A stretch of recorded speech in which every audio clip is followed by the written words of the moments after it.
Next up, taking a peek at the new media screen for the Ford Escape. So we've got two different options available. So it's either this 13.2 inch or there's a smaller 8 inch. They're both Sync4, which means that we've got support for both wireless Android Auto and Apple CarPlay. But let's dive through because there's lots of information you need to know. So let's say that we're on any other screen, ET Phone Home. We've got our home button along the very top left-hand side. We've got what time we're currently at. We can go to our clock by pressing that. We've got data transfer if we're connected to Wi-Fi, and then our current outside temperature as well. Because we've got the option with factory navigation, we've got our pinch to zoom there as well, and it's super responsive as you saw there. And we can either go split screen, so we can go between a few different sub-screen menus there, so up and down, or we just go to a full screen view instead. I personally love that full screen view, so I would leave it there. We've got a menu here so we can look at our map orientation. So do we want 2D, 3D, etc. Voice. So as we come up to turns, do we want voice and tones, just a voice, or strictly a tone to come up? We've got traffic on our map showing up, yes or no. Do we want to avoid certain things like toll roads, highways, ferries, things like that? And then that's going to dynamically update the map for us. We've got show on map, we've got weather, as well as more settings. So more settings gives us a ton of other options. Do we want to use carpool lanes, 3D map? Do we want the vehicle to determine a dynamic route? So if a faster route's available, do we want it to let us know? Do we want to have the fastest or the most eco-friendly route as we go? And then breadcrumbs. So auto means that it's essentially going to let us know, well, it's going to determine whether they're on or not. But if we have it on, as we go to different locations on the map, it's going to leave a little breadcrumb letting us know where we've been. Really useful setting. And that's the basics of all of these different options there. We've got some different alerts. So do we want an alert when we enter a school zone, rail zone, etc.? Different destinations, privacy information, and then do we want to enable advanced navigation features? But one thing to point out, like you might notice some of these things, so they're not currently enabled. And the reason why is because we haven't set up connected navigation through FordPass.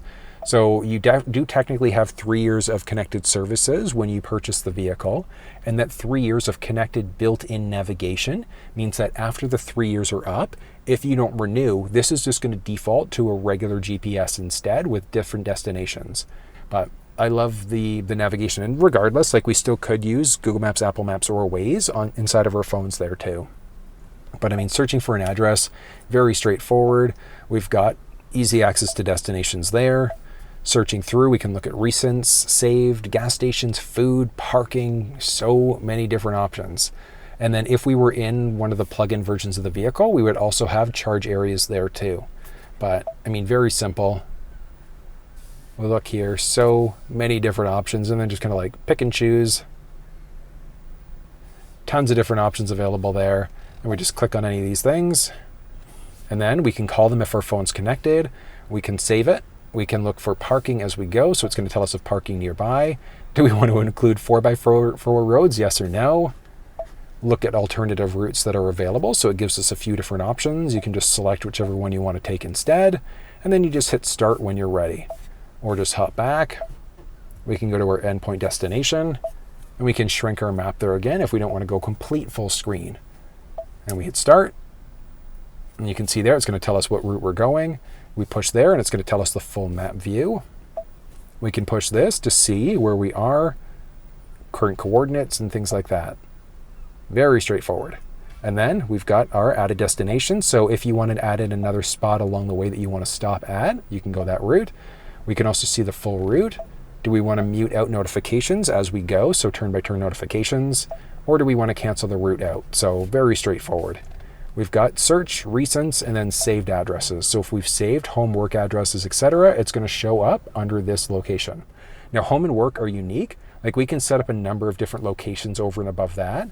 But if we've got home or work set up, we can press the voice command prompt and say navigate home, navigate to work, and it's automatically going to navigate there for us. But that's the basics of navigation. Now, there's not a lot to it. There's a bit, but not a lot to it all at the same time. We press back home to get back to this screen again. Pressing this brings us back up to, as you can see there, what's currently going on with our sources. So we've got AM, FM, SiriusXM, Bluetooth, USB stick with MP3s also work through this thing. So I'm just going to plug in to show you. So plugged in, we've got our USB device, And then we've got audio playing here. So really good audio available as a default here, and this is just the 6 speaker setup. We do have the option for an upgraded Bang & Olufsen on top of that, which sounds even better. So we can easily go through sources there. We can browse. I mean, it's so straightforward. AM, FM, SiriusXM. If we wanted to save a preset, we tune to whatever station, then we just press and hold, and the preset's now saved. So it's that simple. We can go plus minus if we want to go one forward. We can scan this way instead. We can direct tune, so if you know what station you want to go to, we can plug that in too. Or we can go to different sound settings. So when we're in sound settings, do we want our tone? So do we want to adjust our treble, mid-range, bass? I personally find treble down a bit, bass up a bit, usually sounds pretty good. Moving back, we've got our balance and fade. So do we want it focused on which parts of the vehicle? I always just recommend if you're by yourself, focus on you. Otherwise, just down in the center works great. Speed compensated volume. So as we're going faster, slower, whatever the case may be, it's automatically going to adjust the volume for us on the fly. Occupancy mode, do we want to have it for driver or for all seats? And that's for the overall sound. Do we want it focusing on us or on all of the different passengers in the vehicle?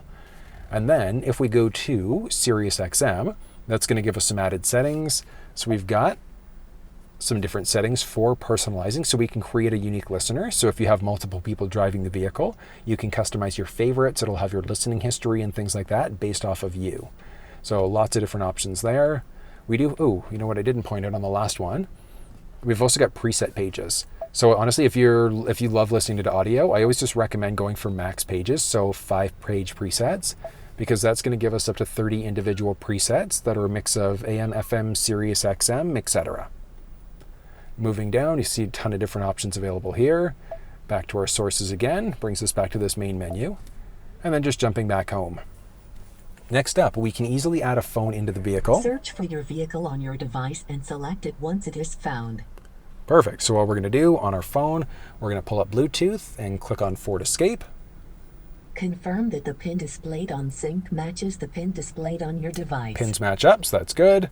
From here, I'm not going to allow my contacts to sync up, but pairing is successful. So we've connected there. Please stay alert to changing road conditions and use Sync's voice-activated features while your vehicle is in motion. Now, I always recommend turning on 911 Assist, and the big reason why is because if we're in a collision with our phone connected, if it's a major accident, it's automatically going to dial 911 for you. So I always just recommend keeping that one enabled. From there, we also have the option of using CarPlay. So now that we're connected, we don't have to use it if we don't want to. Like we can just go over Bluetooth if we want to make phone calls, if we want to listen to our phone audio and things like that. We could press the voice command prompt on the steering wheel in order to either use our regular assistant, or we do a longer press and hold in order to be able to activate our Siri Assistant instead. So you've got that available as an option. But tons of options there, but I do like using CarPlay with my vehicles. So we just hit use CarPlay. We want to enable. Connecting, it's just going to be a few seconds, but look at that, 3, 2, 1, we're fully connected here. So we've got our CarPlay home screen. Well, actually, technically, this is the CarPlay home screen. We've got our maps there. You can see we've also got Go. We've got our voice. We've got what music's currently playing. We've got Apple Maps. We've got Google Maps, and we've got Waze. And all of these things can be used right through the screen here. Not all of them allow for drag around. So you can see there, that doesn't, so Waze doesn't, but I believe it's Apple Maps and Google Maps that do. Yeah, so Apple Maps, there we go. So we can drag around. Google Maps, it's not. So adjusting Google Maps is through the bottom here, and then we plus and minus that way. But I mean, they're all the same for searching, etc. Now, one really cool thing, so let's go to Waze here. Now you see this little icon along the very top left-hand side? Push that, bam, full screen CarPlay, which I love it. So I should have actually probably gone to either Google Maps or Apple Maps or Waze, but you can see here, oh, interesting.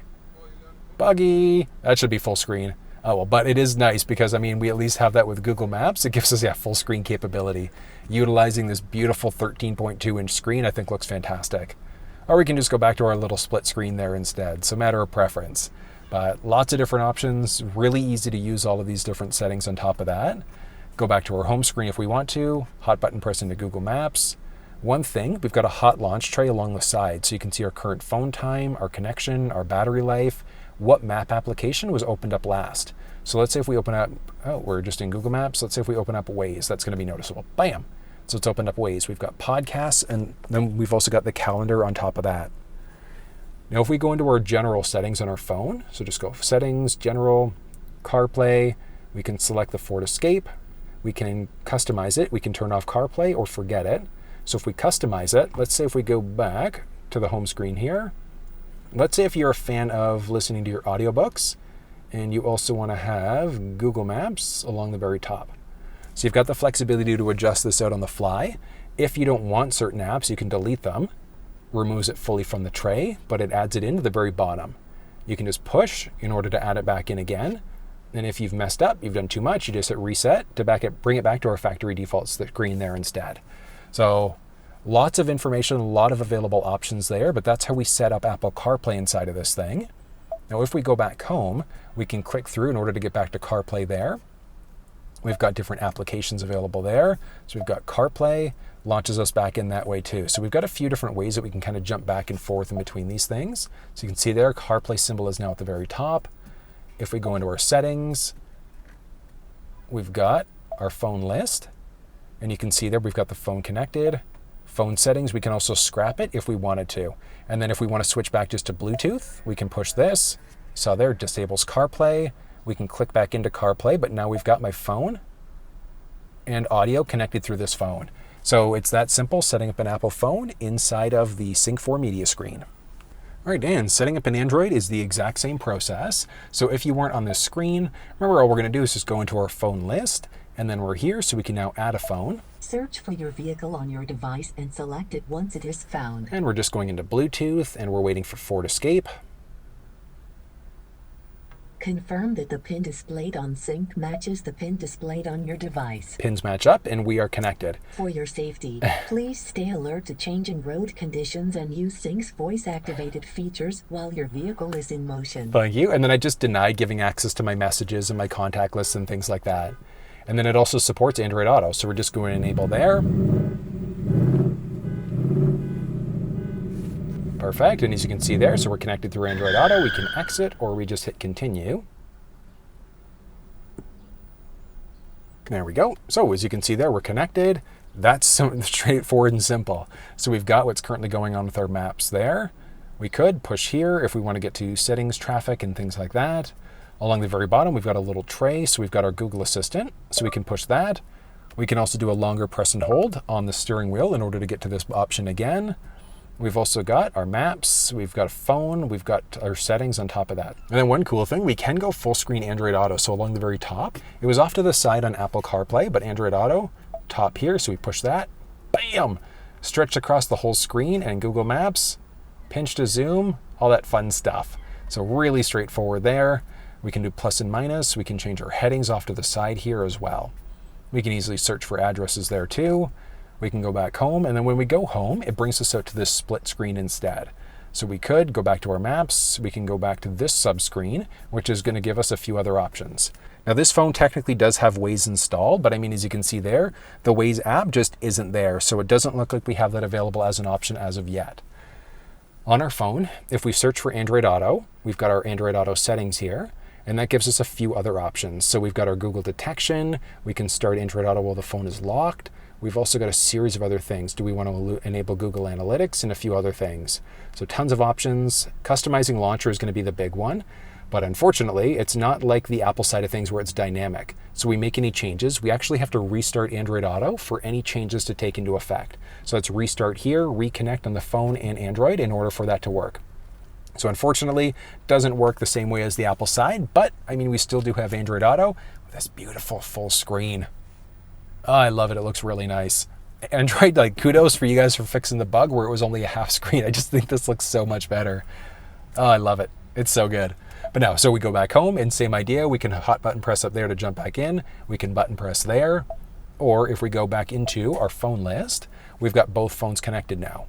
Now, one really cool thing is, let's say if you wanted to use your Galaxy for phone, but you wanted to use the iPhone for audio, you'd have that flexibility. So you'd essentially be able to play around with which phone is using which connection for what. Now, you wouldn't be able to use Android Auto and your phone for CarPlay. So it's essentially going to be one or the other for these four. And then it's either Android Auto or Apple CarPlay as an option.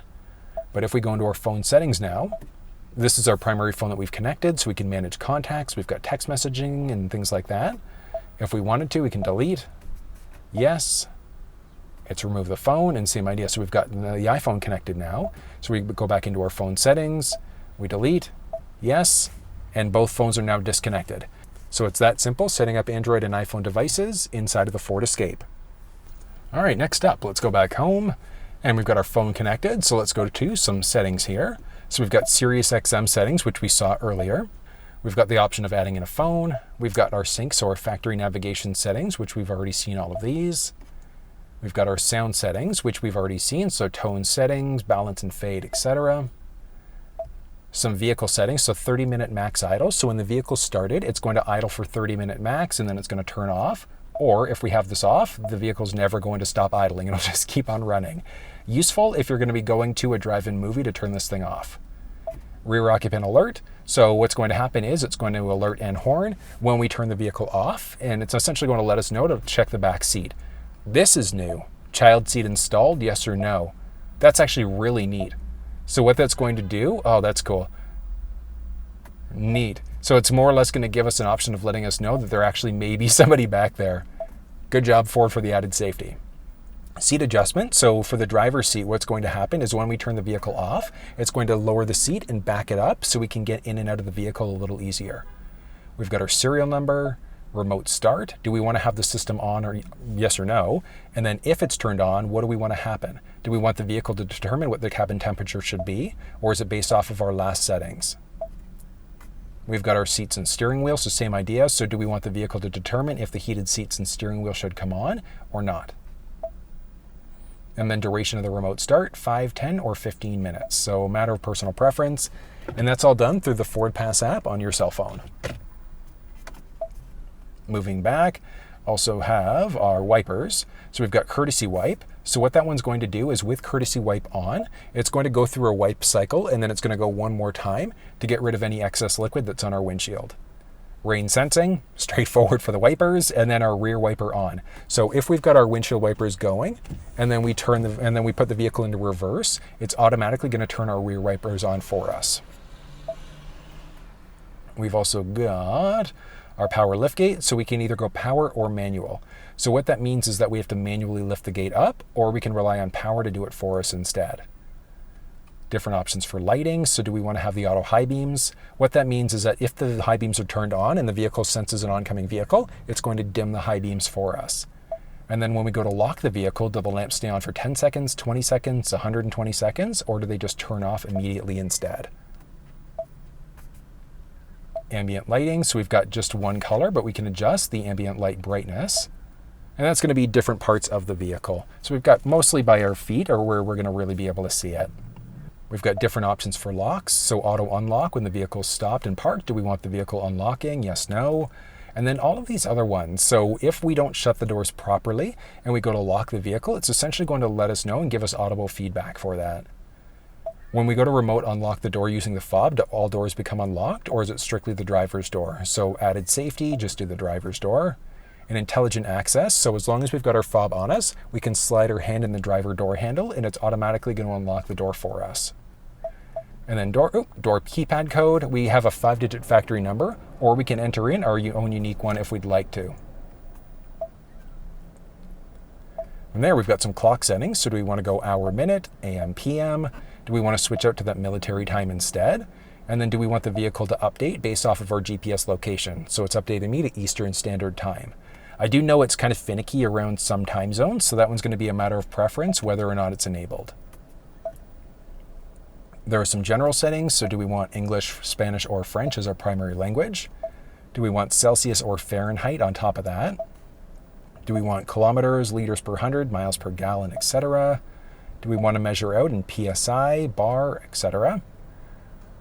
Touch button beep, so that beeping that we get there.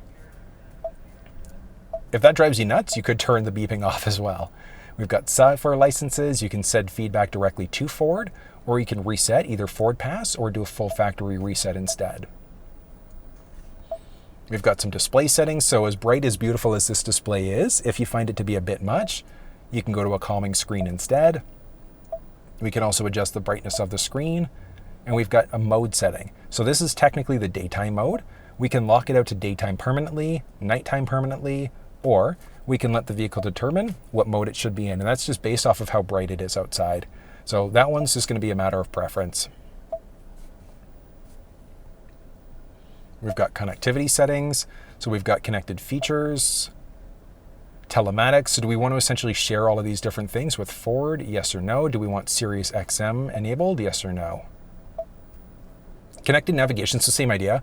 The reason why all of these things are grayed out is because we either haven't turned on like the Ford Assistant, for example. So if we were to go back, we've got our Ford Assistant, turning things on, etc. Like these things are going to be based off of what's currently turned on, turned off, etc. But connected features, you do need to have your Ford Pass app set up and connect there in order for a lot of these things to work. We've got Bluetooth settings. So do we want to turn Bluetooth on, off? Do we want to set a custom name for our vehicle? So rather than being the default Ford Escape, if you want it to be Bob's Ride or whatever the case may be, we can set that up there. We've got our wireless app projection and then Wi-Fi. So we can connect, turn it on or off as well. I honestly just recommend keeping it turned on, and then also making sure that you've got your software updates turned on as well. So auto updates, because what's going to happen is it's automatically going to download updates and install them for you.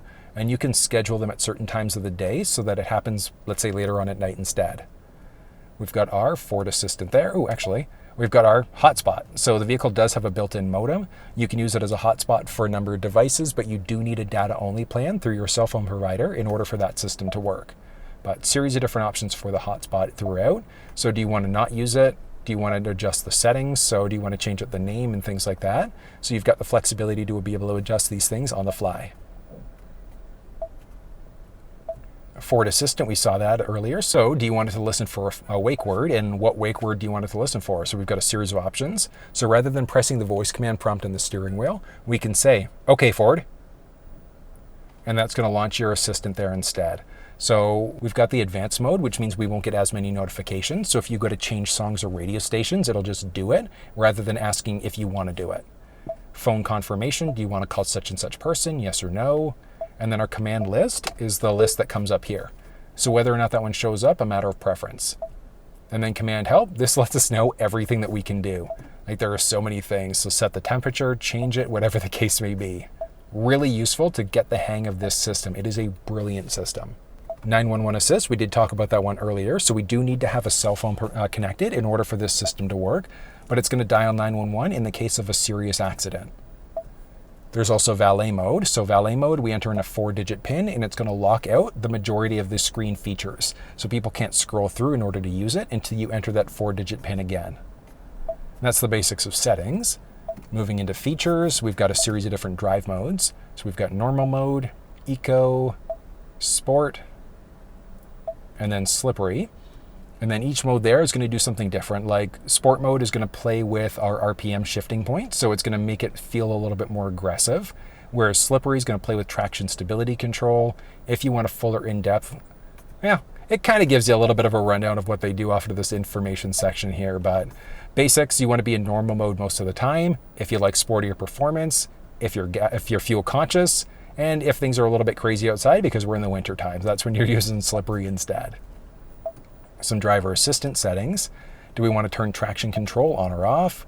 Adaptive cruise, we've got a few options. So do we want normal cruise, adaptive? Do we want to turn our lane centering system on? So that's the one that's going to keep the vehicle perfectly balanced in our lane. And then do we want to have the vehicle predict our speed there as well? So if it recognizes that the speed's dropped or raised, whatever the case may be, it's automatically going to adjust our speed for us. Really useful setting, and that's if we have the adaptive cruise system turned on. So let's say if we have adaptive turned on with predictive speed turned on with our tolerance set at 0, if the speed goes from 50 to 60, it's going to automatically increase our speed to 60. If it goes from 100 to 80, it's automatically going to adjust our speed from 100 down to 80. But you've got tolerance levels, which essentially means that if the change happens and it's by, let's say 10 kilometers an hour or 11, whatever the case may be, nothing's going to change at that point. So it's very straightforward there. And then Moving back, we've got speed limit assist. So if it recognizes we're going a little bit too fast, it's going to let us know. Lane keeping system, we've got 3 different modes. So we've got an alert, which means that if we start to veer over into a lane without signaling, it's going to shake the wheel. The aid is going to actually nudge us back into our lane, and the alert and aid will do both. So it'll shake the steering wheel and nudge us back into our lane. Moving back, the intensity of the shake, is it a high normal or a low shake instead? Moving back from here, we've also got, our pre-collision assist system. So a few options. Do we want to have it a distance indicator? So if we're coming too close to a vehicle, it's going to let us know of a potential collision. Do we want it to automatically brake for us in case of an emergency? Evasive steering essentially turns the wheel into like a hypersensitivity mode, so we can easily get out of the way of a potential collision.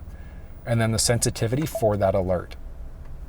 We've got our rear view camera delay, blind spot system. So that lets us know if anybody's entered the blind spot on either side of the vehicle. And that's just going to highlight orange on our side view mirrors, letting us know that there's somebody potentially there.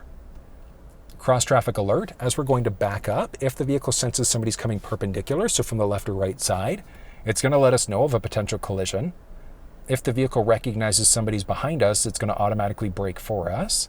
And then we've got our driver alert. So if we start veering over into a lane too many times without signaling, it's going to tell us that we should probably take a break. Is that it? Oh no, okay, I was like, that's not it. Oh, it is it. Yeah, okay, so that's all for the driver assistance. And then we've also got a digital owner's manual there too. So very straightforward. If you get like weird messages on the dash, you're not really sure what they mean, you can hop in here to do a visual search, videos, and a number of other things. So if you're not sure, this video didn't answer it, you can go through the options here in order to see what's going on. And then we've got some different apps available. So do we want to find apps? You want to look at CarPlay, Android Auto, or your mobile apps instead? And that's everything. I know a lot of information about the basics of the screen. And then next up, we've got our climate control settings right under the screen.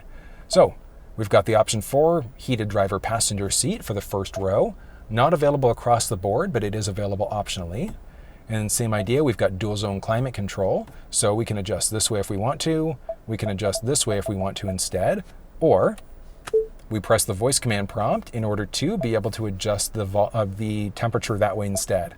So you've got a lot of different options there. We can toggle our heated steering wheel on or off.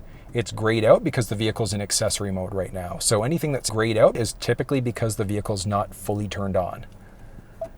Here, we've got the option of adjusting what's going on with our fan speed. We can plus or minus this way instead. We can have the vehicle determine how fast or slow it's going automatically. And we've got 3 different levels there. So as you can hear there,